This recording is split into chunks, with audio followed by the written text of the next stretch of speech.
O anuncio do grupo conserveiro Calvo de pechar e trasladar a Carballo a planta de Esteiro preocupa a CIGA. Dende este sindicato apostan polo mantemento, primeiro, da actividade na factoría Muradá, en segundo lugar, na conservación dos actuais postos de traballo, coincidindo en principio coas propias intencións da empresa. Nós, desde un principio, vamos a intentar loitar para que se manteñan os postos de traballo en Esteiro e á espera, evidentemente, pois, de acontecementos que poden surdir durante todo este tempo, e a verdade é que non hai moito tampouco, porque a empresa anunciou xa públicamente que ten previsto deslocalizar, aínda que eles non din esa palabra, este centro de traballo para Carballo, non?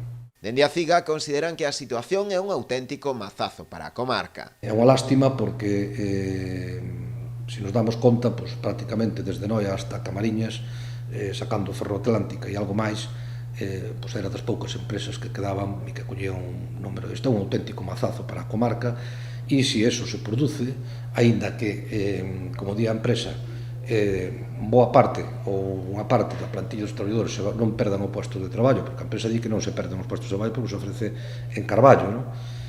Pero, bueno, o que está claro é que dentro de 10, 12, 15 anos aí non queda absolutamente nada e esos postos de traballo que se vayan eliminando de Esteiro non van a ser cobertos por xente nova porque ninguén vai ir a traballar, obviamente, a Carballo, non?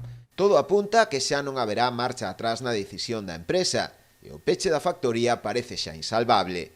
Outra cousa son as condicións dos traballadores. O comité negocia agora coa dirección unha serie de melloras como poden ser o 100% da liquidación para aqueles operarios que rexeiten irse a traballar a Carballo, ou que o tempo investido no traxecto, ao redor dunha hora de percorrido, compute tamén na xornada laboral.